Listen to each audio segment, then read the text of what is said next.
حضرت باقی باللہ رحمت اللہ تعالیٰ علیہ بہت بڑے اللہ کے ولی ہوئے ہیں. آپ کا ایک مرید تھا نان بائی. جب بھی کوئی مہمان آتا نا تو وہ کھانا تیار کر کے کھانا پیش کر دیتا. عرصہ گزر گیا. ایک روز مہمان آئے, کھانا کھایا, جاتے وقت انہوں نے تعریف کر دی. حضرت باقی باللہ نے جب اپنے مرید کی تعریف سنی نا تو جوش میں آ گئے. آپ نے اس کو بلا کے کہا کہ اے میرے غلام, اے میرے مرید, تو نے میری زندگی بھر خدمت کی, کبھی کچھ نہیں مانگا, چل مانگ, اپنی خدمت کا کیا صلہ مانگنا چاہتا ہے. وہ بیچارہ سیدھا سادہ سا مرید تھا, اسے نہیں پتا تھا کیا مانگنا ہے. اس نے 2 لفظوں میں کہہ دیا, حضرت اگر کچھ دینا چاہتے ہیں تو مجھے اپنے جیسا بنا دے. یہ لفظ اس نے کہہ دیا. حضرت باقی باللہ نے اس پہ توجہ اتحادی فرمائی. ایسی توجہ ہوئی کہ اس کا ظاہر بھی بدل گیا, اس کا باطن بھی بدل گیا, اس کے خد و خال بدل گئے, اس کا رنگ بدل گیا, اس کا چہرہ بدل گیا.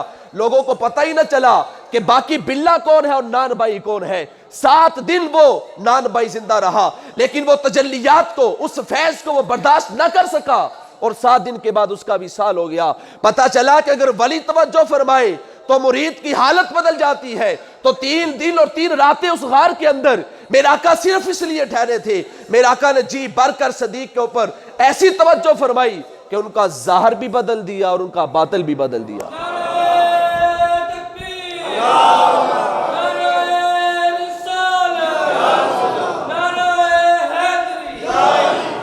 میں اس میں ایک دلیل دے رہا ہوں, اٹھائے.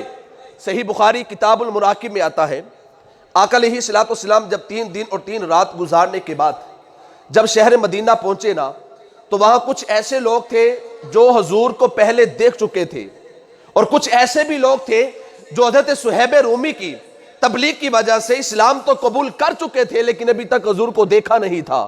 جب حضور پہنچے, خبر پہنچی تو لوگ دیکھنے کے لیے آ گئے. امام بخاری فرماتے ہیں کہ وہاں منظر ایسا تھا کہ لوگوں کو پتہ ہی نہ چلا کہ نبی کون ہے اور امتی کون ہے. کچھ حضور کا آ کر ہاتھ چوم رہے تھے, کچھ صدیق اکبر کا ہاتھ چوم رہے تھے. اب یہ معاملہ بڑا مشتبہ ہو گیا. صدیق اکبر نے کیا کیا, جلدی کے ساتھ ایک چادر لی, آقا علیہ الصلوۃ والسلام کو بٹھایا اور چادر کو سائبان کی طرح حضور کے اوپر تان دیا. اب یہ نہ سمجھے گا شاید دھوپ لگ رہی تھی, نہ دھوپ کا معاملہ نہیں بھائی. حلیمہ سعدیہ کی روایت تو سامنے رکھے نا. آقا علیہ الصلوۃ والسلام کو تو دھوپ سے بچانے کے لیے اللہ نے ایک بادل کی ڈیوٹی لگا رکھی تھی. حضور جہاں جاتے, اگر ملک شام بھی چلے جائے تو وہ بادل آپ کے پیچھے وہاں بھی چلا جاتا تھا. یعنی دھوپ سے بچانے کا اہتمام بھی اللہ نے خود کر رکھا تھا.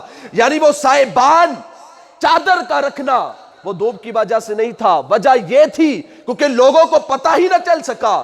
اب جب حضرت ابوبکر صدیق نے وہ چادر کو تانا نا سائبان کی طرح, اب کیا ہوا, حدیث میں آتا ہے فَقَانَ أَبُو بَكْرٍ لِلنَّاسِ, صدیق اکبر کھڑے ہو گئے, چادر لی تان دیا. جب ایسا عمل کیا فَعَرَفَ النَّاسِ رسول اللہ صلی اللہ علیہ وسلم, آپ کے اس عمل کی وجہ سے مدینہ کے لوگوں کو پتہ چل گیا جو چادر کے نیچے بیٹھا ہے وہ نبی ہے, اور جس نے چادر کو تان رکھا ہے وہ اس نبی کا امتی ہے.